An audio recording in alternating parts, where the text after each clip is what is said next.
Hello बच्चों, Jharkhand board के class 9th के स्टूडेंट्स, स्वागत है हमारे टारगेट 90 जैक में। आज का जो वीडियो है क्लास 9th जिसका एग्ज़ाम आज ही है 6 मार्च को, ठीक है, जिसका एग्ज़ाम आज ही है 6 मार्च को। जो आज हम बताने वाले हैं ये वीडियो बहुत इंपॉर्टेंट होने वाला है। क्लास 9th जैक के सबसे महत्वपूर्ण MCQ जो कि मैं पूरे बुक से 5 साल के जितने भी PYQ हैं उनसे सबसे मैच करवा के ला रहा हूँ। ये चैप्टर्स जो हैं हर बार रिपीटेड होते हैं और जो मैं क्वेश्चन बताने वाला हूँ बहू इसी से आने वाला है, ठीक है। जो मैंने पार्ट 1 भेजा था उसी का पार्ट 2 है। जो बच्चे पार्ट 1 का वीडियो नहीं देखें उसका लिंक डिस्क्रिप्शन में दिया हुआ है, वो जाके देख लेंगे और उसके बाद पार्ट 2 में आएंगे। यदि आप पार्ट 2 पहले देख रहे हैं तो उसके बाद पार्ट 1 भी देख लीजिएगा, दोनों आपके लिए अच्छा रहेगा क्योंकि आज एग्ज़ाम आपका ही है। आज एग्ज़ाम बहुत इंपॉर्टेंट, क्योंकि आज एग्ज़ाम जो लिख के आएंगे पूरा भर के पूरा ऑब्जेक्टिव MCQ पूरा भर दीजिएगा क्योंकि आज का जो वीडियो बहुत आसान होने वाला है। एग्ज़ाम आपका आसान से जाएगा, ठीक है। पहला क्वेश्चन है, पहला चैप्टर है हमारा हमारे आसपास के पदार्थ, ठीक है। हमारे आसपास का पदार्थ इंग्लिश में है हमारा matter in our surrounding, English में बोलते हैं मैटर इन आवर सराउंडिंग। पहला क्वेश्चन बोल रहा है पदार्थ के कणों के बीच क्या होता है। पदार्थ के कणों के बीच क्या होता है, तो पदार्थ के कणों के बीच होता है हमारा खाली स्थान। पदार्थ के कणों के बीच क्या होता है खाली स्थान होता है। ऑप्शन नंबर बी हो जाएगा सही आंसर। हमारे झारखंड बोर्ड के क्लास 9 के सभी स्टूडेंट्स को मैं अलर्ट कर दे रहा हूँ क्योंकि जो आज का जो वीडियो होने वाला है बहुत इंपॉर्टेंट होने वाला है, जो कि मोस्ट इंपॉर्टेंट है, ठीक है, मोस्ट इंपॉर्टेंट है। आज का जो वीडियो छोड़ दिया ना, समझ लो कि उसका 30 मार्क्स उनका ख़राब हो जाएगा क्योंकि ये जो वीडियो है मैंने पूरा बुक को छान मार कर ये पूरा बुक क्वेश्चन स्पेशल सेट किया है आप लोगों के लिए, जो कि इसका एग्ज़ाम आज ही है, समझे। जिसका एग्ज़ाम आज है या तो कल होगा, ठीक है। देख लीजिएगा आपका एग्ज़ाम कब है। ये मोस्ट इम्पोर्टेंट है क्लास 9th साइंस के लिए, ठीक है। SCINCE ठीक है, साइंस के लिए होगा, ठीक है। साइंस के लिए इम्पोर्टेंट हो गया। और जो भी स्टूडेंट्स इस चैनल में नए आए हुए हैं लाइक सब्सक्राइब और अपने दोस्त को शेयर करें और कमेंट में बताएं कि वीडियो में कितना आपका क्वेश्चन अटेम्प्ट सही हुआ है और कितना सही नहीं हुआ है, मतलब कि कितना गलत हुआ है। आप सही कमेंट में सही बताइएगा, ठीक है। बोल रहा है क्वेश्चन नंबर 2 बोल रहा है गैस को आसानी से कंप्रेस क्यों किया जा सकता है। गैस को आसानी से कंप्रेस क्यों किया जा सकता है, इसका कारण है कणों के बीच अधिक स्थान होता है। कणों के बीच अधिक स्थान होता है, इसका सही आंसर हो जाएगा ऑप्शन नंबर बी, ठीक है। ऑप्शन नंबर बी इसका सही हो जाएगा। अगला बोल रहा है क्वेश्चन नंबर 3 बोल रहा है आर्द्रता, जिसको बोलते हैं ह्यूमिडिटी बढ़ने के वाष्पीकरण इवेपोरेशन, ठीक है। इसका क्या हो जाएगा आंसर, इसका सही आंसर हो जाएगा आपका ऑप्शन नंबर धीमा हो सकता है। ऑप्शन नंबर बी हो जाएगा सही आंसर, धीमा हो सकता है, ठीक है। अगला नेक्स्ट चैप्टर है हमारा क्या हमारे आसपास के पदार्थ शुद्ध हैं, ठीक है। Is matter around us pure, ठीक है। इसका ये जो चैप्टर है हमारा चैप्टर नंबर 2 है, ठीक है। चैप्टर नंबर 2 है, पूछ रहा है चौथा नंबर क्वेश्चन टिंडल प्रभाव को बोलते हैं टिंडल इफेक्ट किसमें दिखाई जाती है। टिंडल इफेक्ट किसमें दिखाई जाती है, तो हमारा यही आंसर है कोलाइड में टिंडल प्रभाव दिखाया जाता है। ऑप्शन नंबर बी हो जाएगा इसका सही आंसर, ठीक है। चलिए आगे का क्वेश्चन देखते हैं। क्वेश्चन नंबर 5 बोल रहा है क्रोमेटोग्राफी का उपयोग किसके लिए किया जाता है। क्रोमेटोग्राफी के उपयोग किसके लिए किया जाता है, रंगों को अलग करने के लिए। किसके लिए, रंगों को अलग करने के लिए। इसका ऑप्शन नंबर बी सही हो जाएगा, ठीक है। अगला क्वेश्चन बोला क्वेश्चन नंबर 6 स्पेशन, ठीक है। सस्पेंशन में कण, सस्पेंशन में क्या होता है, कण नीचे बैठ जाते हैं, ठीक है। सस्पेंशन में कण क्या होता है, नीचे बैठ जाते हैं। ऑप्शन नंबर ए होगा सही आंसर, नीचे बैठ जाते हैं सस्पेंशन में। अगला है हमारा क्वेश्चन चैप्टर परमाणु और अणु, एटम्स एंड मॉलिक्यूल्स। अणु को बोलेंगे मॉलिक्यूल्स और परमाणु हो गया हमारा एटम्स। इसमें बोल रहा है क्वेश्चन नंबर 7 बोल रहा है 2H2 + O2 रिएक्ट करके प्रोडक्ट बना रहा है 2H2O में कुल कितने अणु प्रतिक्रिया कर रहे हैं, ठीक है। कितने अणु प्रतिक्रिया कर रहे हैं, इसका सही आंसर हो जाएगा आपका 3 अणु, ठीक है। 3 अणु जो है वो प्रक्रिया कर रहे हैं। इसमें देखिए हाइड्रोजन यहाँ पर 2 है और यहाँ 1 है, ठीक है। 3 यहाँ पर अणु प्रतिक्रिया कर रहे हैं। अगला है क्वेश्चन नंबर 8 है ऑक्सीजन की संयोजकता है वैलेंसी। संयोजकता को बोलेंगे वैलेंसी क्या है, ऑक्सीजन की वैलेंसी क्या है, इसका आंसर बी हो जाएगा सही आंसर। 2 संयोजकता ऑक्सीजन की वैलेंसी होती है, ठीक है। अगला बोल रहा है क्वेश्चन नंबर 9 बोल रहा है 1 एटम मास यूनिट किसके बराबर होता है। 1 एटम मास यूनिट किसके बराबर होता है, तो आप लोग याद रखिएगा कार्बन 12 के द्रव्यमान का 1/12वां भाग, ठीक है। 1/12वां भाग 1 mu कहलाता है। अगला है हमारा चैप्टर का नाम है परमाणु की संरचना, स्ट्रक्चर ऑफ एटम। परमाणु की संरचना है, स्ट्रक्चर ऑफ एटम। इसमें पूछ रहा है पहला नंबर 10 नंबर क्वेश्चन पूछ रहा है कि गोल्ड फाइल प्रयोग किसने किया था। गोल्ड फाइल प्रयोग किसने किया था, इसका सही आंसर हो गया आपका गोल्ड फाइल का प्रयोग किसने किया था, तो इसका सही रदरफोर्ड जो है वो रदरफोर्ड जो है वही गोल्ड फाइल प्रयोग किए थे। ठीक है, याद रख लीजिएगा गोल्ड फाइल का प्रयोग किसने किया था, तो रदरफोर्ड ने किया था।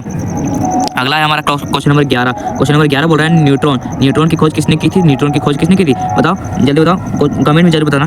न्यूट्रॉन की खोज की थी चैडविक ने। ठीक है, चैडविक जो थे वो न्यूटन की खोज की थी। ठीक है, और अगला बोल रहा है क्वेश्चन नंबर 12 बोल रहा है क्वेश्चन नंबर 12 संभार बोले तो आइसोबार। ठीक है, संभार को बोलते हैं। आइसोबार में क्या समान होता है, आइसोबार में क्या समान होता है, तो आइसोबार में हमारा द्रव्यमान समान होता है। ठीक है, द्रव्यमान समान रहता है, बाकी द्रव्यमान संख्या समान होता है, परमाणु संख्या समान नहीं होता है। इसका सही आंसर हो जाएगा आपका ऑप्शन नंबर बी। ठीक है, ऑप्शन नंबर बी आपका सही हो जाएगा।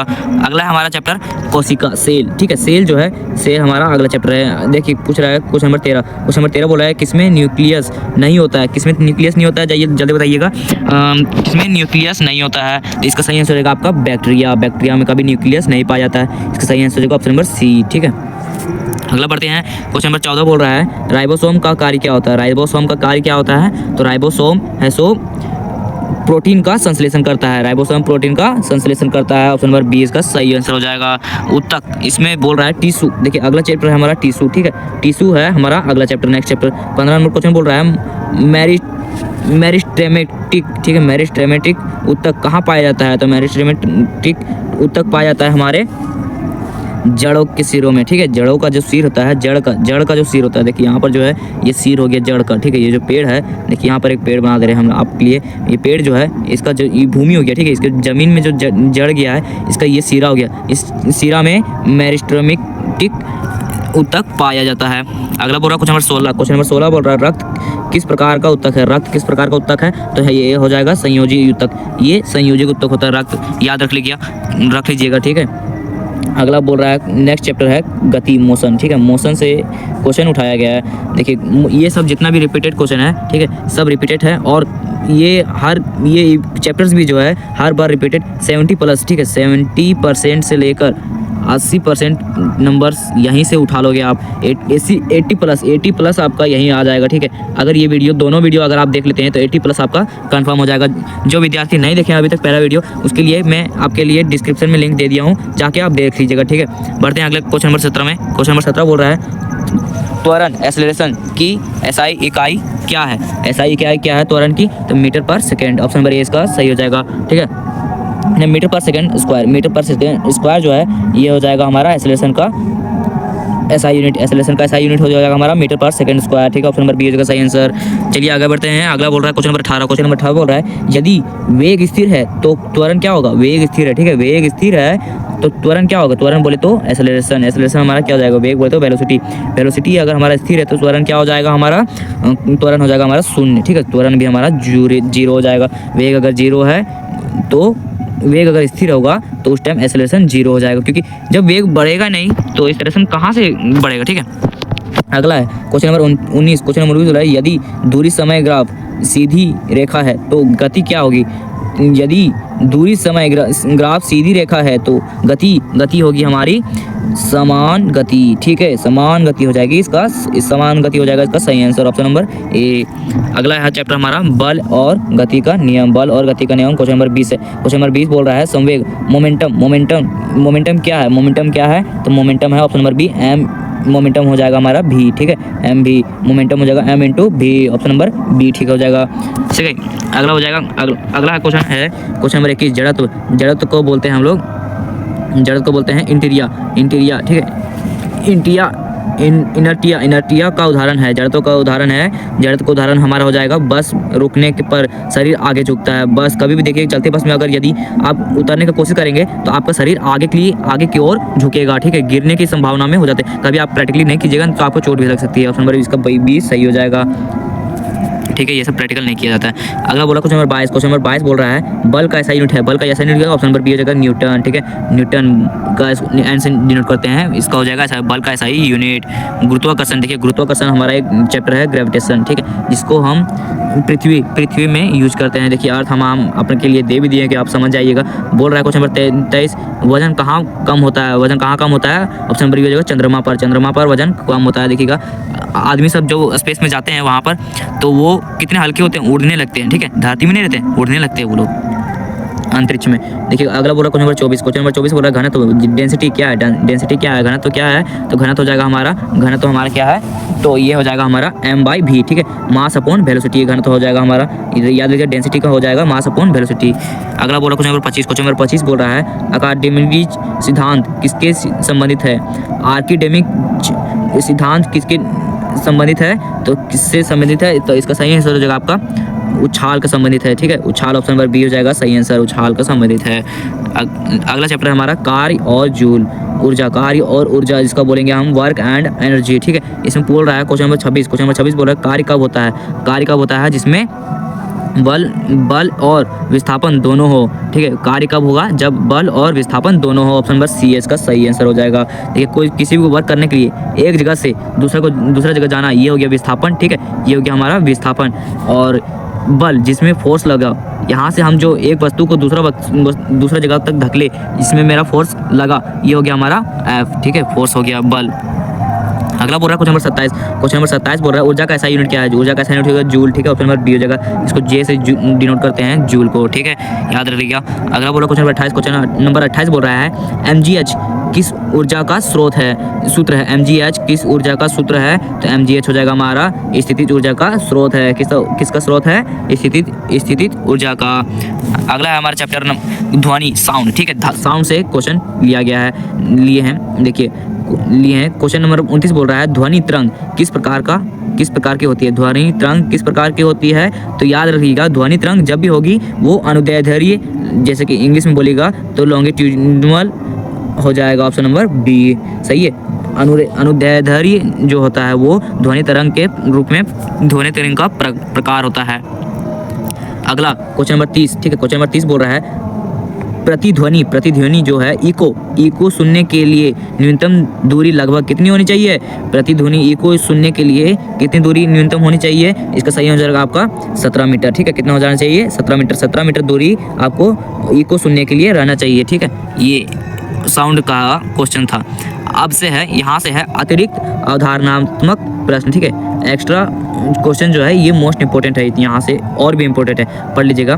देखिए हम पढ़ भी दे रहे हैं आपके लिए, बता दे रहे हैं। अगला बोल रहा है क्वेश्चन नंबर 31, क्वेश्चन नंबर 31 बोल रहा है ब्राउनियन गति किसको सिद्ध करती है, ब्राउनियन गति किसको सिद्ध करती है, तो इसका सही आंसर हो जाएगा कणों की गति को, कणों की गति को ये सिद्ध करती है, ऑप्शन नंबर बी सही हो जाएगा, ठीक है। अगला बोल रहा है क्वेश्चन नंबर 32, क्वेश्चन नंबर 32 बोल रहा है परमाणु संख्या 8 किस तत्व की है, परमाणु संख्या 8 किसकी है, तो ऑप्शन नंबर बी हो जाएगा इसका ऑक्सीजन की परमाणु संख्या 8 होती है।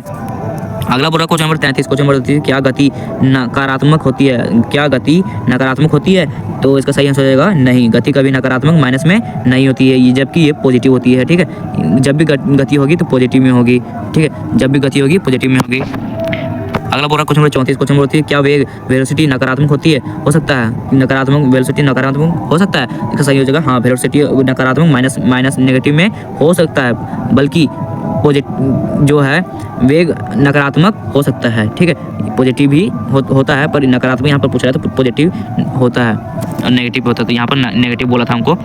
अगला बोल रहा है क्वेश्चन नंबर 35, क्वेश्चन नंबर 35 बोल रहा है यदि बल शून्य है तो वस्तु क्या होगा, यदि बल शून्य है तो वस्तु हमारा क्या होगा, स्थिर रहेगी या समान गति से चल रही होगी, ये दो ही ऑप्शन हो सकता है, या तो गति वस्तु है वो स्थिर होगी, एक जगह रखी होगी, या तो एक वस्तु को समान गति से बढ़ाया जा रहा होगा, एक समान गति से चल रहा होगा, उसी टाइम ये बल शून्य हो सकता है, ठीक है, ये तो नहीं हो सकता है। अगला बोल रहा है क्वेश्चन नंबर 36, क्वेश्चन नंबर 36 बोल रहा है प्रोटॉन का आवेश कितना क्या होता है, तो ये धनात्मक होता है, ऑप्शन नंबर बी का सही आंसर है, प्रोटॉन हर्ष में धनात्मक पाया जाता है। अगला बोल रहा है क्वेश्चन नंबर 37, क्वेश्चन नंबर 37 बोल रहा है पानी का क्वथनांक, पानी का बॉइलिंग पॉइंट सामान्य दाब पर क्या होता है, तो इसका सही आंसर होगा 100 डिग्री सेल्सियस, ठीक है, इसका सही आंसर हो जाएगा 100 degree Celsius, option number B, ठीक है, इसका सही आंसर हो जाएगा। अगला बोल रहा है क्वेश्चन नंबर 38, क्वेश्चन नंबर 38 बोल रहा है कोशिका झिल्ली सेल मेम्ब्रेन होती है। कोशिका झिल्ली सेल मेम्ब्रेन होती है जीवित कोशिका में। ऑप्शन नंबर बी, जीवित कोशिका में कोशिका झिल्ली पाई जाती है, जबकि पादप कोशिका में कोशिका भित्ति पाई जाती है। ठीक है, कोशिका भित्ति पाई जाती है सेल मेम्ब्रेन में कोशिका झिल्ली और पादप कोशिका में कोशिका भित्ति पाई जाती है। ठीक है, याद रख लीजिएगा। अगला बोल रहा है क्वेश्चन नंबर 39। ठीक है, क्वेश्चन नंबर 39 बोल रहा है शक्ति पावर का SI यूनिट क्या है। पावर का SI यूनिट क्या होगा, वाट हो जाएगा। वाट होता है हमारा पावर का SI यूनिट। ठीक है, और सबसे लास्ट क्वेश्चन बोल रहा है जो भी अभी तक इस वीडियो को लाइक शेयर नहीं किए हैं वो इस वीडियो को लाइक और जो इस चैनल में नए आए हुए वो सब्सक्राइब कर अपने नए दोस्तों को भेजें, क्योंकि ये जो क्वेश्चन है जितना भी है, ठीक है, ये मोस्ट इंपॉर्टेंट क्वेश्चन है जो मैंने अपने से PDF में बनाया है। ये मोस्ट इंपॉर्टेंट है। ठीक है, आपके एग्जाम के लिए बहुत बेहतरीन होगा। ठीक है, चलते हैं लास्ट क्वेश्चन बोल रहा है आवृत्ति बढ़ने पर पिच क्या होता है, बढ़ती है। आवृत्ति बढ़ने पर पिच क्या होती है, बढ़ती है। ठीक है, बढ़ती है, पिच बढ़ेगी। ठीक है, अभी तक आज जो आपका एग्ज़ाम है क्लास 9th वालों का, ठीक है, आज क्लास 9th का जो एग्ज़ाम है आपके लिए मेरी तरफ से बेस्ट ऑफ लक। एग्ज़ाम देकर आइए और बताइए रिजल्ट कितना आया, कितना में कितना आया। ठीक है, अगर आपका इस क्वेश्चन से 30 से 30 नहीं आया तब बताइएगा। ठीक है, 30 में 30 आपका कितना आया एग्ज़ाम अगर आप दीजिएगा उसमें 30 में कितना आपका आया, यहाँ इस कमेंट में जरूर बताइएगा। ठीक है, 30 में कितना आया। ठीक है, आप अपने गेस से बोलिए। और मैं आप एक बार और बोल दे रहा हूँ, जो भी स्टूडेंट्स पार्ट 1 नहीं देखे, पार्ट 1 देख लीजिएगा। दोनों मिलाकर आपको दिया जा रहा है, पार्ट 1 और पार्ट 2 दोनों देख लीजिएगा। ठीक है, पार्ट 1 और पार्ट 2 दोनों देख लीजिएगा, क्योंकि दोनों से मिलाकर आपका होता है टोटल 70 नंबर। ठीक है, टोटल 70 क्वेश्चन हम करवा चुके हैं, जिसमें कि आपको एग्जाम में आएगा 30 नंबर। ठीक है, धन्यवाद, मिलते हैं अगले वीडियो में।